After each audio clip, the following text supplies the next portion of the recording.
So, to put it bluntly, you get called out a lot. And I want to know how much of it do you think is guys trying to use your name to boost themselves, and how much is it they're just hating on the fact that you're a young guy getting all the attention? Probably a little bit of both. You call out someone with a big name, that just makes sense. I think that's why Conor got called out a lot. You fight, like Cheeto's getting a co-main event spot because he's fighting me. So it's not that he called me out, but you fight me and you get, he's fighting on a co-main event. So it makes sense. It never, I never think of it as personal. It's business. It's what they should be doing. If they can't, get as big as a fan base as I can with their performances, they're going to try to beat me. So makes sense. You've gotten to see a lot of fighters, I'm sure, just as a fan and now being in the sport, make that jump from prospect to contender. Is there anybody's rise you remember watching that you were like, you know what? I want to have something like that epic jump in competition and become a star? I think, obviously Connor's career went well. Israel Adesanya's career went well, and I feel like I'm on a similar path like that. Your nickname is Sugar. Do you have a favorite post-fight dessert? Dessert, I don't know. Usually pizza is just kind of the first thing that I'm craving after weigh-ins. I want pizza for after the fight. What kind of toppings are we serving up on it? I don't care. Anything with cheese and the crust, and it could be, pretty much any kind of pizza would do after. My final question, obviously with the pandemic, there's no telling when things will go back to normal. Coronavirus clears up tomorrow. Where would you want to go fight first? Vegas. T-Mobile. Gotcha. Thank you. Thank you. We will take our next questions from Gustavo Falden with ESPN Brazil. Hi, Sean. How's it going? Good. How are you? I'm good. First of all, where do you get inspiration to go to the colors you dye your hair? Where does that come from? The inspiration I got to color my hair, but I have to say it was from Cheeto. Gave me the inspiration. And what about the colors? Do you intend on changing like more regular the colors? What do they represent, the colors? I'm just showing my Ecuadorian fans some love. I think every fight we'll just do a little something different and have a nice little theme. It's something I look forward to, and it's fun. So. You intend on dyeing your hair on the Brazilian colors maybe one day? If I'm fighting a Brazilian, yeah.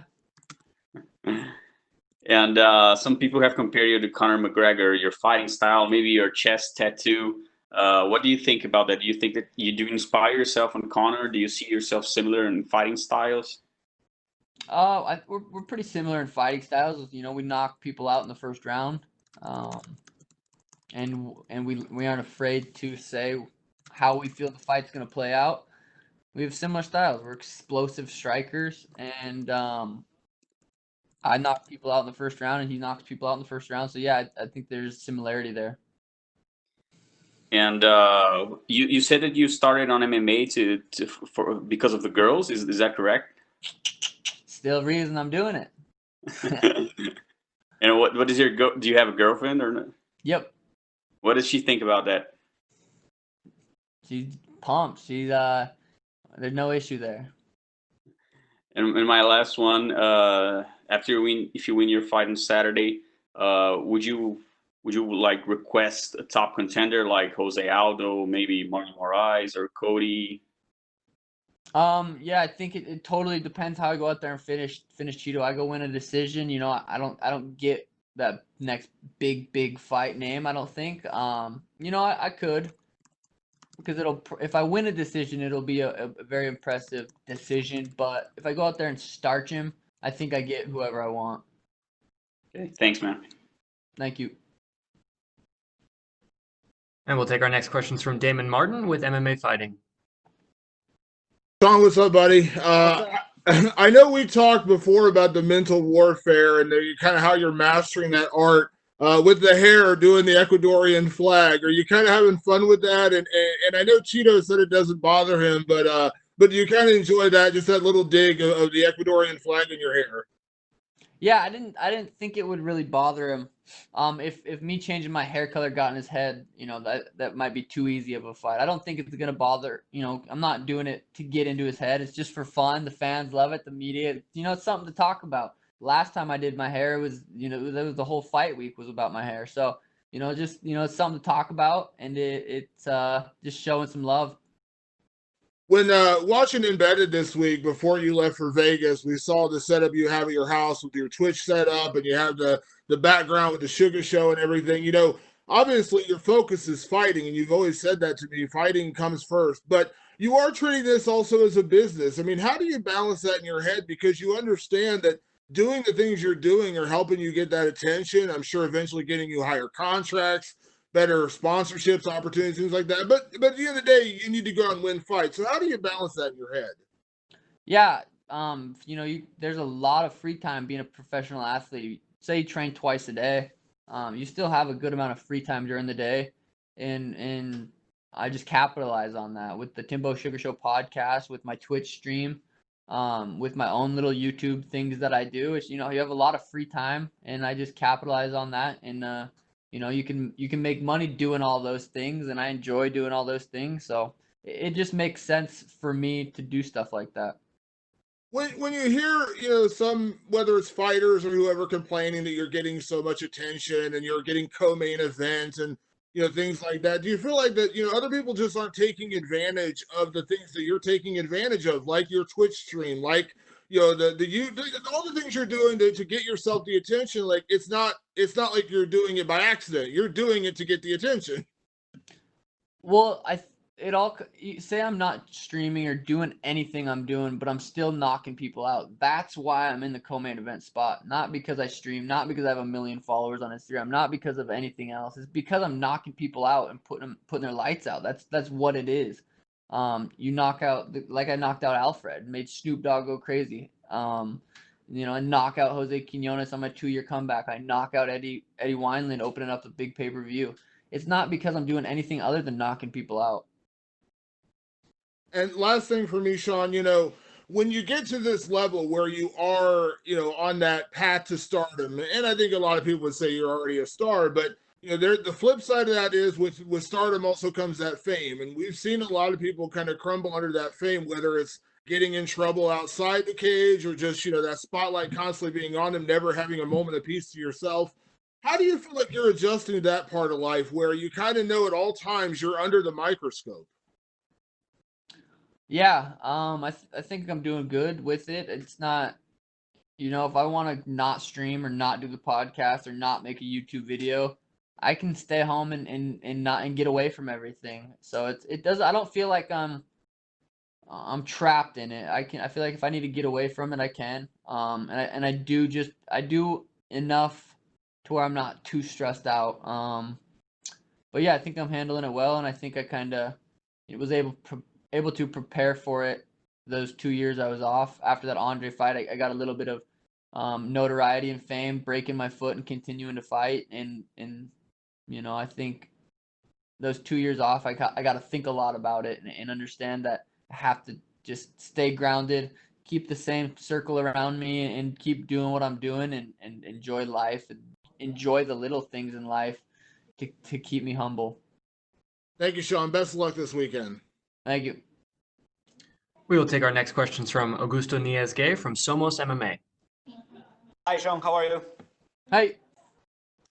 First of all, how are you adapting to this different fight week and the pandemic situation? Are you getting used to the new procedures and all that? Yeah, I did it 2 months ago. Nothing really changed, so it's it really does. It feels like we didn't even leave Vegas. Went back to Phoenix, trained, came back, so it doesn't feel like we really left. Is there anything that you miss from the life before the pandemic? Literally, the only thing, if I could change anything, would have fans in the stands, and that's it. Other than that, life for me is pretty normal. I enjoy life still. Nothing really changes too much. And talking about the fight, is there any aspect of Chito's fighting skills that you think you should be careful of? He's in the UFC. He's tough. He's beat people in the UFC. He's finished people in the UFC, and he's never been finished. So he's all around. It's a tough fight. It's a good fight. He's my toughest opponent to date, and with that said, I'll probably still drop him in the first round.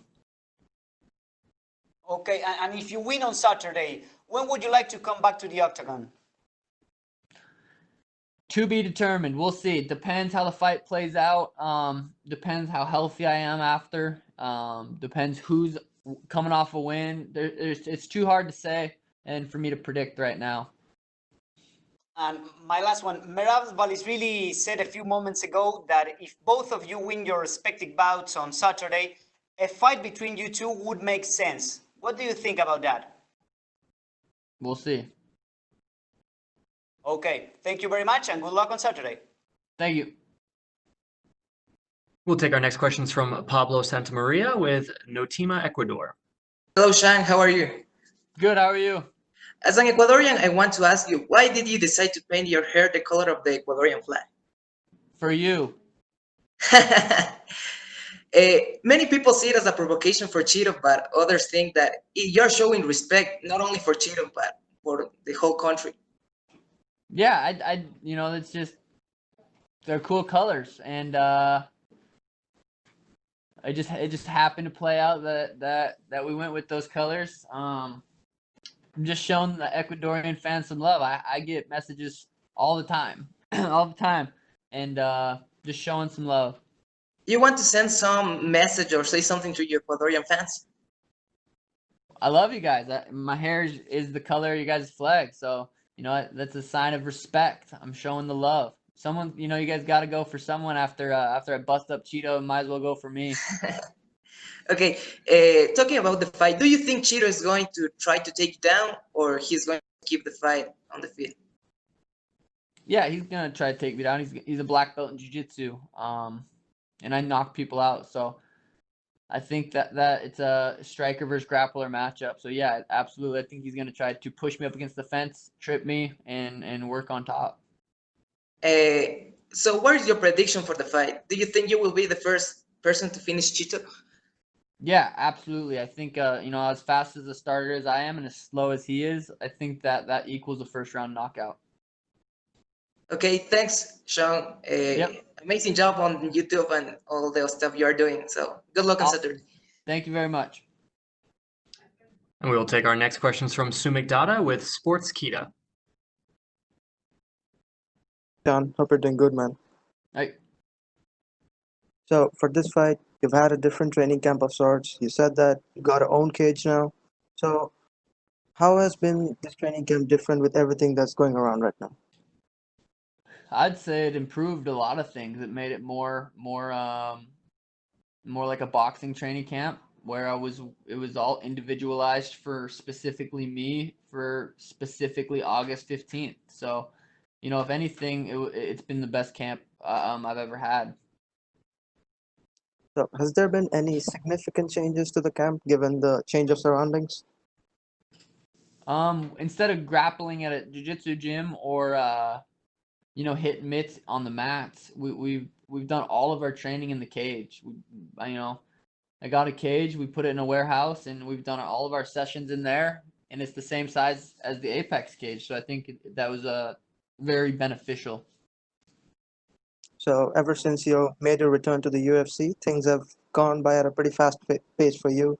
You fought at 248, then at UFC 250, and now another quick return at 252. So do we expect you to keep up with this frequency of fights, keep up with this pace? Completely depends. Got to go out there and do what I do Saturday night. First round knockout, no injuries. Yeah, there's a potential quick turnaround. But we'll see. There's just so much that can happen during a fight that it's hard to predict what's next. And it's Wednesday. I got a couple days until it's Saturday. I'm laser focused Saturday for Cheeto. So last question from me. What are your thoughts on being the co-main event of such a historic card? Yeah, I think it's a perfect co-main event for a legendary card.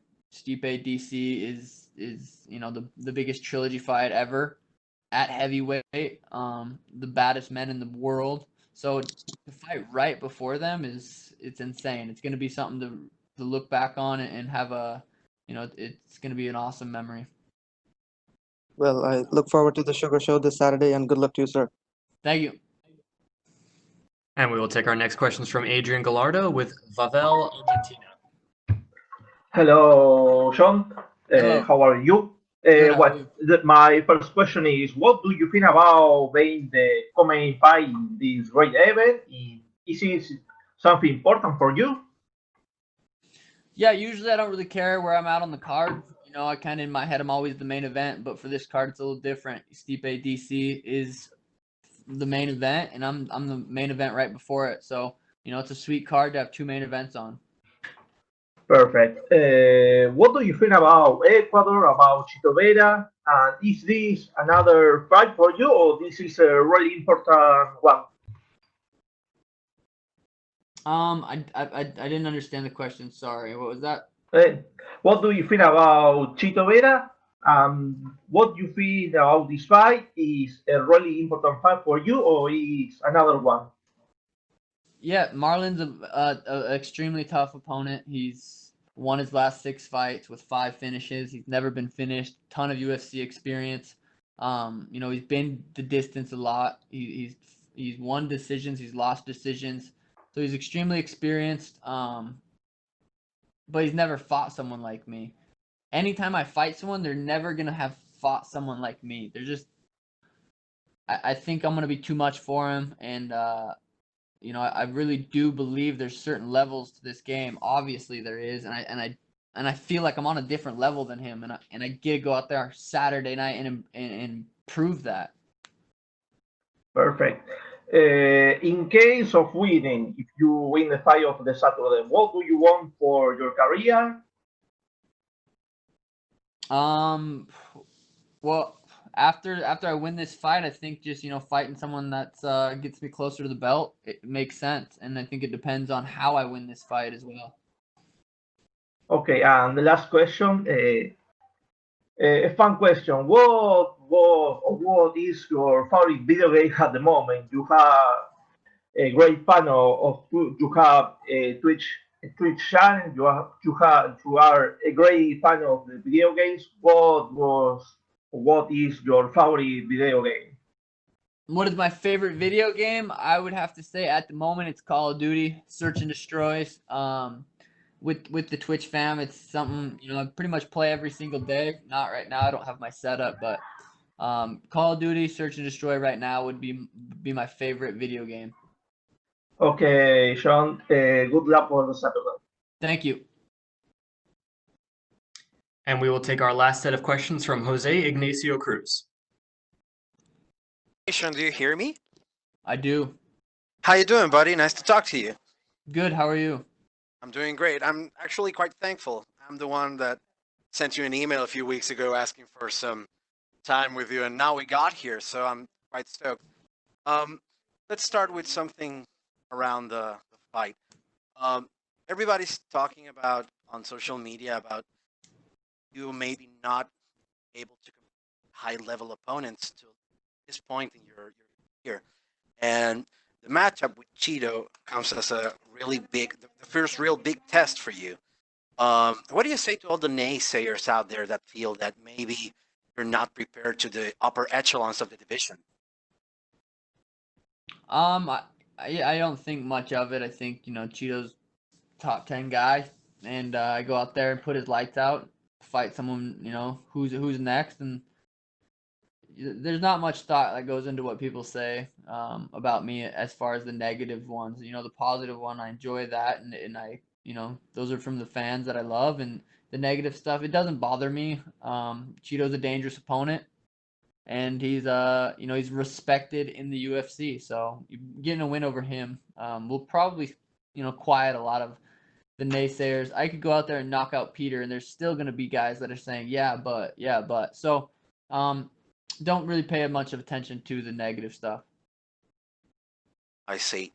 Let's go to the dreamland for a bit. Okay. I was wondering the other day have any fights that you would like to, let's say, let's take away all the things regarding the division right now. If you could have a dream fight, whoever you want to fight, who would you fight? Probably Connor. I think that would be I think the fans would like that. I think that's an exciting fight. And that's a fight that I feel like I could win. It's not like there's not a chance. I feel like it's a fight I could win, and it's a fight that would probably be a dream fight. How do you feel stylistically that matchup? How do you feel that you would go for the win? I'm lighter. He's heavier. I'm way faster than him. So I think he hits hard. I'm good at not getting hit, and I think it'd be interesting.